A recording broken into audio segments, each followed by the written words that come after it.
absence from the game against Chelsea? No. And the players that have been missing out in Capier, Calafiori, Mosquera and Dalman, any chance for this weekend for those? It might be. So I need to meet now the medical staff. We have a training session now and see if somebody is available for the weekend. You're not going to tell me who, are you? I cannot tell you because I don't know. I want to ask you about Victor Gyökeres, Yeah. Mikel. Massive goal in midweek. Can you just give us an insight into how he's been behind the scenes, whether he's actually doubted himself and the kind of conversations you've had with him? No, I haven't seen that. Obviously, he's a very demanding person. He knows the level that we need, and basically, he really wants to fulfill everything that we expect of him. And he's been really trying. He's been very consistent, and I thought that against Chelsea he had a great game and scored the goal that helped us to win the game. When I spoke to you a couple of weeks ago and asked you about Victor, you said he's going to have to get used to the scrutiny for the next 5.5 years. Yeah. Well, for the rest of his career, I think when you've done what he's done in the last few years, you just set the standards, then everybody expects you to maintain. Do you think the scrutiny and sometimes the criticism has been fair on him? I don't know. It's part of the expectations, but it's not only for Victor. It's for every number 9 in the league or in every top club or in every position that you play or in my seat. You know, we expect to be really good, really consistent, and to win constantly, and that's what we have to try to do. This is going to be the 4th game in 10 days. I could reel off a whole lot of other stats about the number of games that you've been playing, but it's also the 3rd of 4 in a row away from home. How big a challenge is that, and do you almost have to think 2, 3, 4 games in advance when you're thinking about your squad and maintaining the fitness of the squad? Well, in certain things, yes, and especially looking at the opponents and the things that we're going to be able to train or we can replicate in those games. And then, yeah, sometimes ideally we want to plan, okay, for this game we think this player could be better and the load, and some of the times it's just impossible and you have to go game by game. We have more players back now, we have better options, and that's very helpful because obviously we've been giving game time to almost every player. Because I guess the challenge is for you to try and keep these players happy as well. You always hear these stories when the former Manchester United players talk about Sir Alex Ferguson, when they're getting rested, in inverted commas, for a game. He says to them, no, I need you for this game. It makes them feel $1 million. Is that something that you've adopted, that approach? Well, I don't know the whole context of that, but the first thing is that as a team we prepare the game and we win it. And then when you have rested players or manage the load, it's beautiful because you win.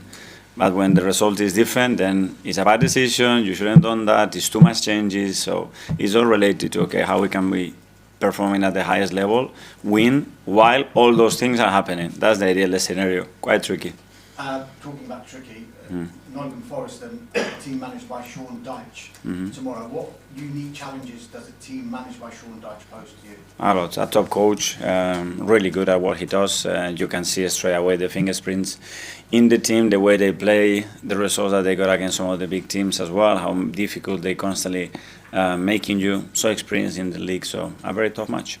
Last couple for me, Mikel. Manchester City could, of course, cut the gap at the top because they played before you tomorrow.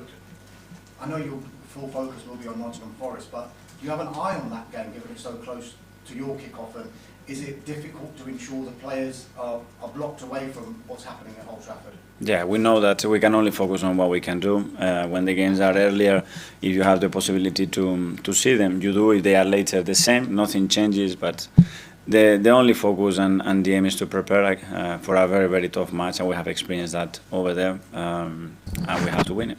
Just finally, you're fighting on 4 fronts, and I know your focus will always be just on the next game, but just generally, are you smelling a belief that maybe this squad, your players, can achieve something special, maybe something historic this season?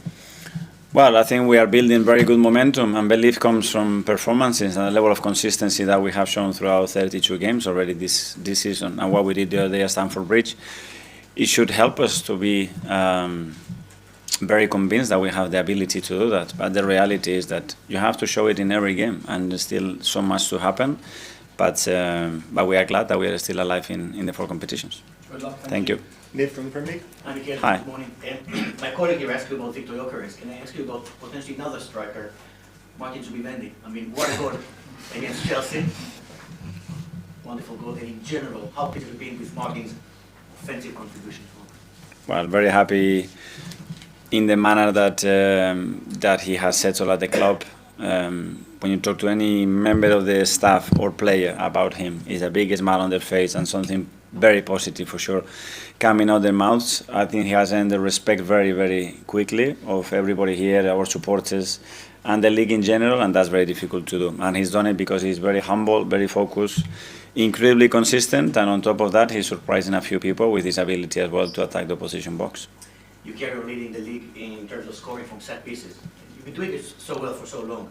And when you're doing it so well, what's the biggest challenge of carrying on being creative in that department, carrying on having this advantage over your opposition?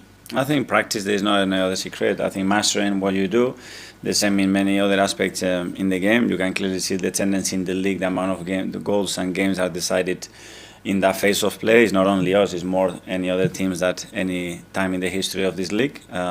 So constantly adapt and evolve, that's the word. City Ground this weekend, it's a place you struggled at the past. What's the biggest challenge of playing in that stadium, especially now under the version of Sondag? Well, and winning away from the Premier League is extremely tough, and they are a team that they have built over the last few years, and they've done a lot of things right to build a really good team, and we've shown they are different, very, very efficient in what they do, very clear identity, and that's what makes them very dangerous. Ian, Talksport. Hi Mikel, how Hi. are you? Playing second after Man City played the Manchester Derby at lunchtime, I mean, it's unlikely, apart from when you play each other, you're going to play at the same time again this season. So do you have to kind of get used to the pressure of either going first or going second? Well, that's every season is normally the same. As you said, we don't normally play at the same time, only probably in Champions League. That happens more often. But yeah, I mean, that's why more than ever, just focus on what you have to do, the task ahead, and that's it. You're playing a team tomorrow who are fighting relegation, fighting for their lives. Is that more difficult when you're playing a team that have, their ambition is just to stay in the league? Whereas if you play a team towards the top, their ambition is to sort of get into Europe or win the league. What is more difficult? I don't know, it depends on the day what the game presents, but obviously when you're in that situation, you certainly want to get out of that, and you might have an extra edge about you. But you want to win, the hunger to win as well, and the motivation and the drive to do that is incredible as well. So every team will handle their emotional part in their way. We have to focus on what we do. You've got a terrific defensive record. I was at Kenilworth Road, not last November, the November before, but he won 4-3. Deck scored in the last seconds of the game. But that was the last time you conceded more than 2 goals in a game in the Premier League. That's unbelievable. How have you managed to maintain that with all the defensive changes you've had to make? Well, with the right level of organisation, but especially with the desire that the players showed every day and the commitment that they show to do all the duties that are necessary for us to be a team that it's very difficult to play against and to score against. Finally, the England manager Thomas Tuchel yesterday said that when he goes to the World Cup in the summer, it's not only about having the most talented players, but players with good social skills that can get on for 6 weeks. If he's looking for players that can get on for 6 weeks, you have to get players that can get on for 9 months.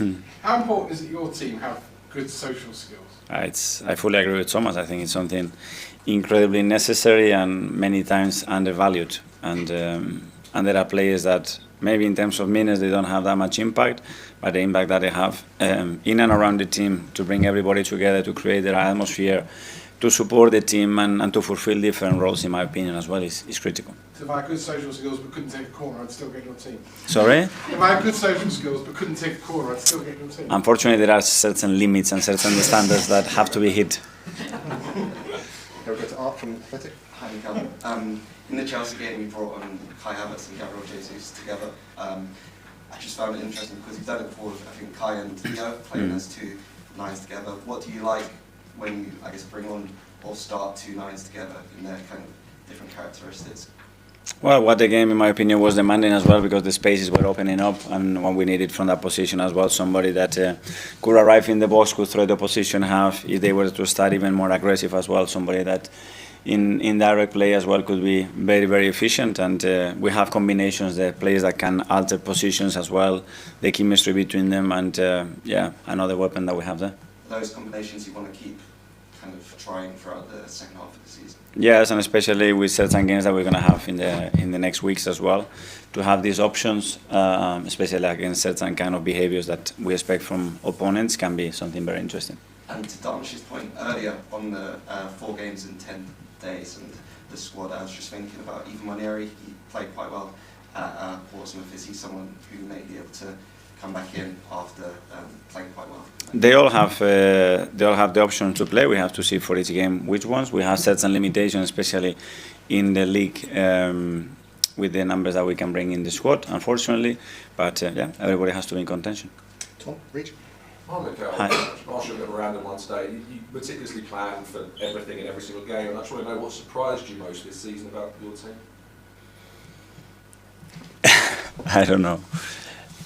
Probably the capacity to adapt to such unexpected things that happened, and especially players having to play in positions that they haven't played before, not in the same area especially, and how we have adapted to that. I don't know if it's a surprise because I don't know how they will react, but actually to do it in the manner that they've done it with that attitude is something that I'm very proud of. It's the most depth you've had, having 2 or even 3 players for each position. You mentioned about the ability for players to play in different roles.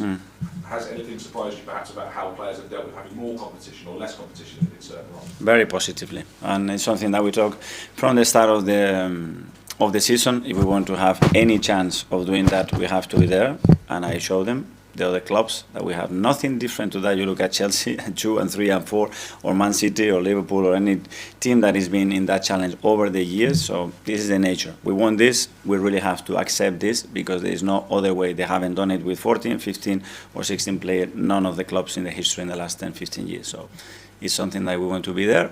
We have to do it, and it has to be natural. Okay, last couple of years live. James, let's go. There's been a wider debate this week about offside, VAR. Probably talk about it every week, really, but you might have seen Pep talking about it after the Newcastle game. But just generally, are you happy with the offside rule as it stands and the way the VAR interprets it? Well, happy depends on the situation that you have to face, really. That's honestly talking. I know they are trying to do everything they can to simplify, to bring as much clarity as possible, and sometimes it's still a very difficult decision to make. So we need to understand that. I know on top of that there is a new possible rule coming up, so we're not going to have any say, so we'll adapt to what is coming. Are you referring there to what they're calling Wenger's law? Yeah. The daylight rule? Yeah. Are you in favour of that? Well, they are constantly trying to improve the game and to be, as clear as possible, as consistent as possible. So they are looking at options, and they will decide, and we will adapt. Would you support that, though? I don't know. I need to see more detail about that. Okay, fine, we'll go to Phil at the back to the PA. Hi, Mikel. There was a report of a disagreement between between Declan and one of your coaching staff just during the half-time at Chelsea. Just wondering if you could clear that up and whether there's been a making up between those two. All sorted, all good. But when you sort of see that, do you think it just shows how much the guys are really just desperate to win? Is that why you get these sort of disagreements, I guess you'd say? Yes, and the good thing is that by the time that I find out, the problem was resolved. So that's very good.